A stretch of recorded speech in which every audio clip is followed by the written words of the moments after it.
তাবিজ লটকাবেন, গলায় তাবিজ লটকাবেন, যেইগুলো আছে আজকে যাই ছিঁড়ে ফেলে দিবেন।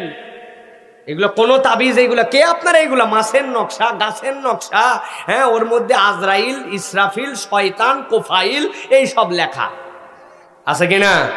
এগুলো বাদ দিবেন। তো হুজুর বাদ দেওয়ার পরেও যে বাচ্চা কাচ্চা কান্নাকাটি করে, কান্নাকাটি বন্ধ করার ওষুধ বলে দিচ্ছি। কান্নাকাটি আর করবে না, আজকে রাত্রেই শেষ কান্না, বলবো আর কোনোদিন কানবে না আপনার বাচ্চা। মায়েরা শোনেন, 3টা আমল। কান্না, কোথায় কান্না, ও তো নিজেই কানবে যে হায় হায় এতদিন কান্দালাম, এখন তো আমারই কান্দা লাগে।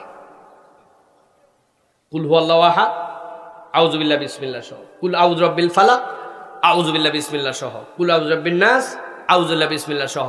বাচ্চা পড়তে পারে না, আপনি পড়বেন, হাতের মধ্যে ফু দিবেন, দিয়ে বাচ্চার পুরা গা সুন্দর করে মসে করবেন, একবার শেষ।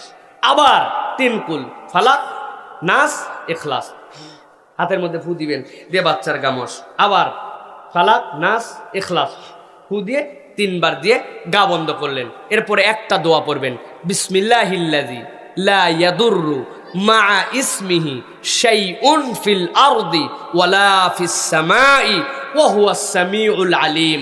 মুখস্থ না হলে সমস্যা নাই, ওই যে হাফেজ সাহেব কই, হাফেজ সাহেবের কাছে যাবেন, হাফেজ সাহেব লেখে ফটোকপি করে রাখবে, আপনাদের কাছে আপনারা নিয়ে মুখস্থ করে গায়ের মধ্যে একবার ফু দিবেন।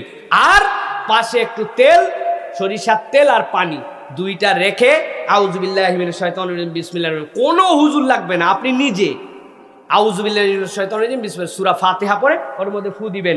ওই পানিটা বাচ্চাটাকে খাওয়াই দিবেন, তেলটা দিয়ে একটু কানে, একটু মাথায়, 2 পায়ের তালুতে গায়ে দিয়ে শোয়াই দিবেন। দেখবেন কান্না কাটি সব বন্ধ, সব বন্ধ। এরপরেও যদি বেশি খবিসি করে, বেশি শয়তানি করে, তাহলে আপনি আউযু বিল্লাহি বিসমিল্লাহ সহ অল্প একটু লবণ নেবেন, লবণের মধ্যে ফু দিয়ে, একটু ওর মধ্যে ফু দিয়ে সূরা ফাতিহা পড়বেন, পানির মধ্যে দিয়ে দিবেন। ওই পানি দিয়ে ঘরটা মুছে দিবেন।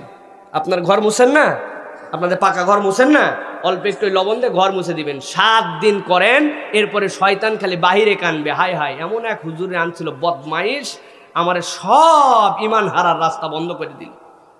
বিশ্বাস হয়? এটা কে শিখাইছেন? আল্লাহ। কে পারবেন? ইনশাআল্লাহ। এখন যদি আপনি সূরা ইখলাস না পারেন, সূরা ফালাক না পারেন, সূরা নাস না পারেন, তো এতে লজ্জা তো আর কোনো ইমানদারের জীবনেই থাকতে পারে, ঠিক কিনা ভাই? এইটা যদি আপনি পরে বন্ধ করতে না পারেন, বিসমিল্লাহিল্লাযী লা ইয়াদুররু মা ইসমিহি শাইউন ফিল আরদি ওয়ালা ফিস সামাই ওয়া হুয়াস সামিউল আলিম, কোন বান্দা 2 ঘন্টা চেষ্টা করলে মুখস্থ করে ফেলতে পারবে। এইভাবে গা বন্ধ করে দিবেন। কোন কবিরাজ বাড়ি, তবিরাজ বাড়ি সব শেষ, কেল্লা